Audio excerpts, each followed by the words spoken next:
about whether you provide this onboarding program depending on different levels? We do not, no. So this checklist is provided to all employees, all new hires, regardless of level. Now, with that said, we are looking into creating a unique guide for FSEs, foreign service employees. So that will be separate from this. However, with the exception of FSEs, everyone else gets this new employee experience guide.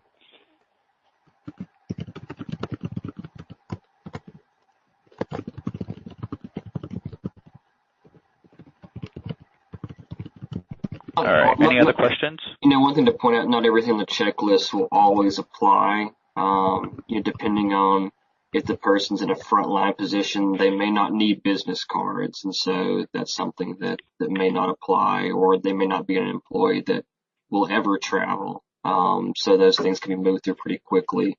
So when we look at this is really a list that we feel these are the basic or the tasks that really apply to the majority of all the employees that start. There may be specific department things that departments still need to add or to do for that person that's job related. And there may be some things on here that do not apply, but this encompasses probably, I don't know, I'm guessing 85 to 90% of what most employees will need to get done.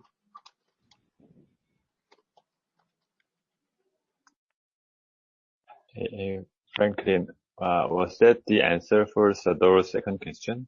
Whether the participants didn't actually meet the deadline? I don't know how you put it.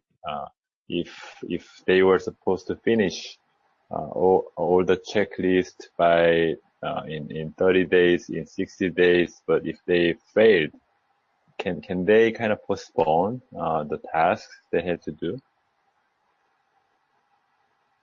So the tasks are not part of any type of system right now. So it's something that's really, Steve, you can correct me if I'm wrong, but it's the person and their manager, the new hire and their manager should be looking at the task and working through it together. And I believe the HR business partner can follow up and support.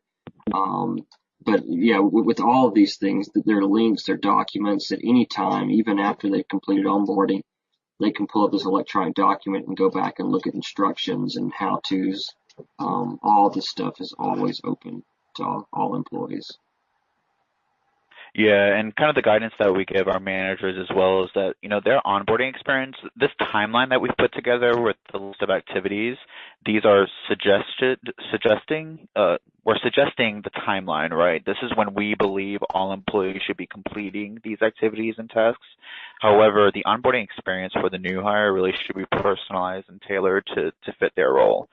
Right. So, and also there may be planned events throughout the year where certain activities may need to be completed sooner than when we've outlined here in this timeline. So as an example, one-on-one caring, let's say a new hire starts in the middle of when the system's actually open. We may ask the new hire to meet with their manager sooner, within their first 30 days instead of within the 60 days to complete that process, because the system's going to be closing in a couple of weeks. So it really depends on, one, their role, so that the manager can tailor it as much as possible, their onboarding experience, but then also depends on kind of planned events that we have throughout the year.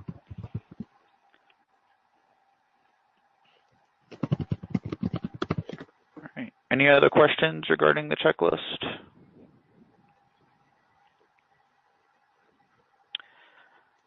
All right. I don't think so. Yeah. Thank you, Steve. No problem. Yeah, so there's a checklist, and then I mentioned that new hires also wanted their manager to be actively engaged and involved throughout their onboarding experience. So in addition to a checklist that we provide new hires, we also provide a guide to the manager. So anytime they have a new hire that's starting, prior to their start date, they receive a copy of a manager guide. And this is what the manager guide looks like that they receive a copy of. And if you scroll down